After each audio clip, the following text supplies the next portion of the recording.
Loan নিয়ে কেউ হয় কোটিপতি আর কেউ হয় পথের ফকির। পার্থক্যটা কোথায় জানেন? পার্থক্যটা আপনার কপাল বা ভাগ্যে না, পার্থক্যটা হলো ক্যালকুলেটর আর মাথার ব্যবহারে। আজকের ভিডিওতে আপনি জানতে পারবেন ধনীরা আসলে কিভাবে লোন নিয়ে আরও ধনী হয়, আর আমাদের মতো সাধারণ মানুষ কেন লোন নিয়ে নিঃস্ব হয়ে যায়। লোনের ভেতর লুকিয়ে থাকা এমন কিছু গোপন গল্প বা ফাঁদ আছে যা আপনাকে তিলে তিলে শেষ করে দেবে, অথচ আপনি টেরও পাবেন না। ভিডিওটি শেষ পর্যন্ত দেখুন, কারণ ভিডিওর শেষে লোনের এমন একটা সিক্রেট সেফটি রুল রিভিল করব যেটা জানলে আপনি লোনের বাঘের পিঠে চড়েও নিরাপদে গন্তব্যে পৌঁছাতে পারবেন। আর এই সিক্রেটটা মিস করলে ব্যাংক আপনার পকেটের শেষ টাকাটাও নিয়ে যাবে, তাই সাবধান। ভাই, লোন বা ঋণ জিনিসটা অনেকটা ধারালো ছুরির মতো।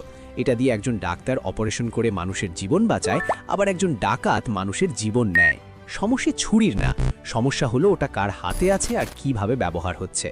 ধনীরা লোনকে বলে ওপিএম বা আদার পিপলস মানি, মানে অন্যের টাকায় পোদ্দারি। তারা ব্যাংকের টাকায় ব্যবসা করে হাজার কোটি টাকার মালিক হয়, আর আমরা লোন নেই অভাব মেটাতে গিয়ে, আর সেই লোনই আমাদের অভাবের কারণ হয়ে দাঁড়ায়। ব্যাংকের প্রসেসিং ফি, হিডেন চার্জ আর চক্রবৃদ্ধি সুদের মারপ্যাচ, এগুলো কিন্তু আপনাকে লোন দেওয়ার সময় মিষ্টি হেসে কেউ বুঝিয়ে বলবে না। সিগনেচার করার পর যখন টের পাবেন তখন দেরি হয়ে যাবে। আসুন একদম আমাদের আশেপাশের বাস্তব জীবন থেকে একটা উদাহরণ দেই। আমাদের গল্পে দুই বন্ধু, আবেগী আনিস আর হিসাবি হাসান, দুজনেই ঠিক করলো তারা ব্যবসা করবে। আনিস ভাবলো চাকরি আর ভালো লাগে না, লোন নিয়ে একটা হার্ডওয়্যার আর স্যানিটারির দোকান দেব, মহল্লায় ভাবই আলাদা হবে। সে ব্যাংক থেকে 10 লাখ টাকার একটা লোন নিল, সুদের হার 10%, মেয়াদ 5 বছর।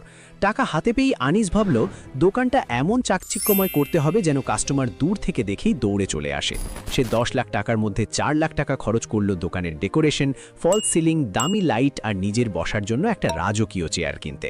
আনিসের চিন্তা ছিল পাশের দোকানের মজনু ভাই কি ভাববে, আত্মীয় স্বজন এসে যদি দেখে সাধারণ দোকান তাহলে তো ইজ্জত থাকবে না, এই লোকে কি বলবে, এই রোগটাই আনিসকে শেষ করে দিল। বাকি 6 লাখ টাকার মাল তুলল। অন্যদিকে হাসানও 10 লাখ টাকা লোন নিল, কিন্তু হাসান কোনো দামি ডেকোরেশন করল না।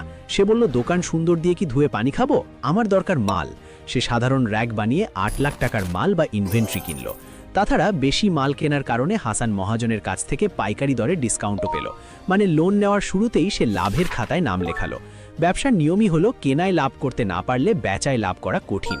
আর বাকি 2 লাখ টাকা সে ব্যাংকের আলাদা একটা অ্যাকাউন্টে রেখে দিল ব্যাকআপ বা ইমার্জেন্সি ফান্ড হিসেবে। এবার খাতা কলমের নিষ্ঠুর হিসাবটা দেখুন, যেটা আনিস লোন নেওয়ার আগে করেনি। 10 লাখ টাকার লোন 10% সুদে 5 বছরের জন্য নিলে প্রতি মাসে ব্যাংকে কিস্তি বা ইএমআই দিতে হবে প্রায় 21,250 টাকা। অর্থাৎ ব্যবসা হোক বা না হোক, মাসের 1 তারিখে ব্যাংকের টেবিলে 21,250 টাকা আপনাকে রাখতেই হবে। ব্যবসা শুরুর 3 মাস পর আনিসের দোকান দেখতে সুন্দর, কিন্তু তার কাছে মালের ভ্যারাইটি কম। কাস্টমার এসে মাল না পেয়ে ফিরে যায়।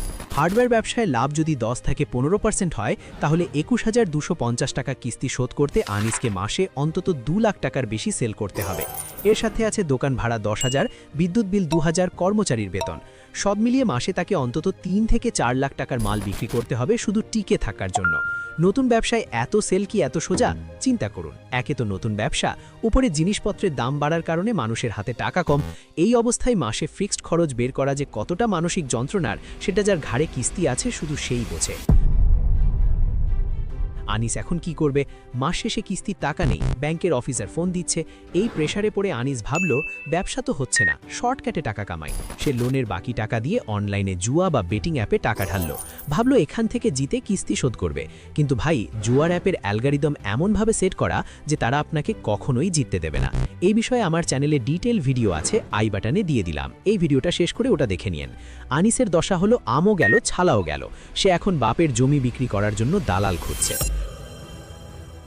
আনিস লোন নিয়েছিল বড় লোক হতে, কিন্তু ক্যালকুলেশন না থাকায় সে এখন ডেট ট্র্যাপ বা ঋণের ফাঁদে আটকা। এবার আসি হাসানের কাছে। হাসান যেহেতু ডেকোরেশনে টাকা নষ্ট করেনি এবং তার কাছে বেশি মাল ছিল, তার বিক্রি আনিসের চেয়ে ভালো। তবুও প্রথম 2 মাস তার ব্যবসায় লাভ হয়েছে মাত্র 10,000 টাকা, কিন্তু তার কিস্তি তো 21,000 টাকা। এখানেই হাসান তার সেই 2 লাখ টাকার ব্যাকআপ ফান্ড কাজে লাগালো। সে পকেট থেকে বা অন্য কোথাও ধার না করে ব্যাকআপ ফান্ড থেকে কিস্তি দিল। 6 মাস পর যখন তার ব্যবসা জমে উঠল, তখন সে ব্যবসার লাভ দিয়ে কিস্তি চালাচ্ছে। 5 বছর পর লোন শোধ, আর হাসান এখন একটা প্রতিষ্ঠিত ব্যবসার মালিক। হাসান লোন নিয়ে কিনেছিল অ্যাসেট বা সম্পদ, মানে দোকানের মাল যা তাকে উল্টো টাকা দিচ্ছে, আর আনিস লোন নিয়ে কিনেছিল লায়াবিলিটি বা দায়, মানে ডেকোরেশন যা তাকে কোনো টাকা ফেরত দিচ্ছে না। অনেকে আবার লোন নিয়ে গ্রামে বাড়ি বা জমি কেনার কথা ভাবেন ভাড়া দিয়ে লোন শোধ করব। ভাই, এখানেও ক্যালকুলেটর দরকার। ধরুন আপনি 50 লাখ টাকা লোন নিয়ে একটা বাড়ি করলেন, মাসিক কিস্তি আসবে প্রায় 55,000 টাকা।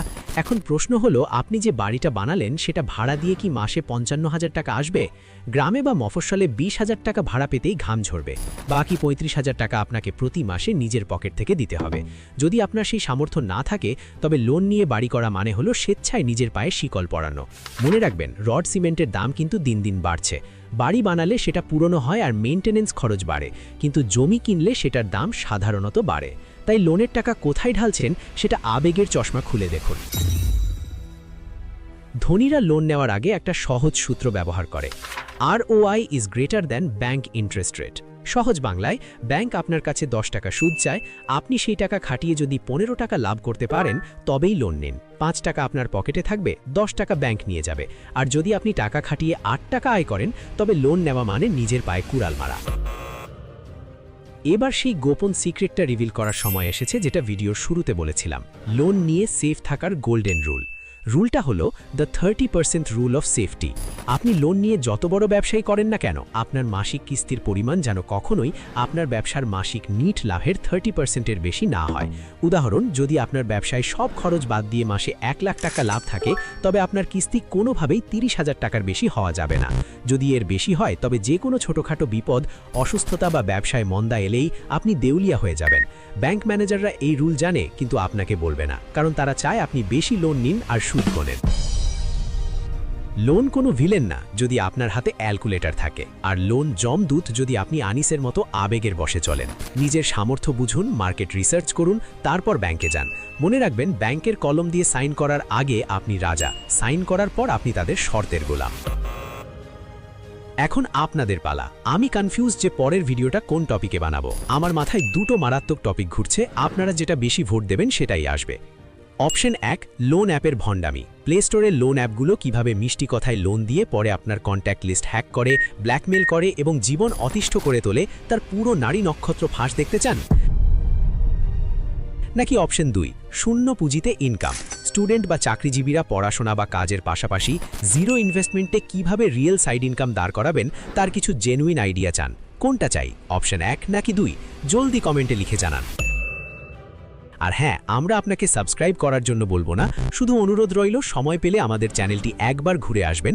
সেখানে হয়তো আপনার জীবনের কাজে লাগার মতো আরও অনেক ভিডিও পেয়ে যেতে পারেন। এরপর সাবস্ক্রাইব করবেন কি করবেন না সেটা একান্তই আপনার ব্যক্তিগত পছন্দ।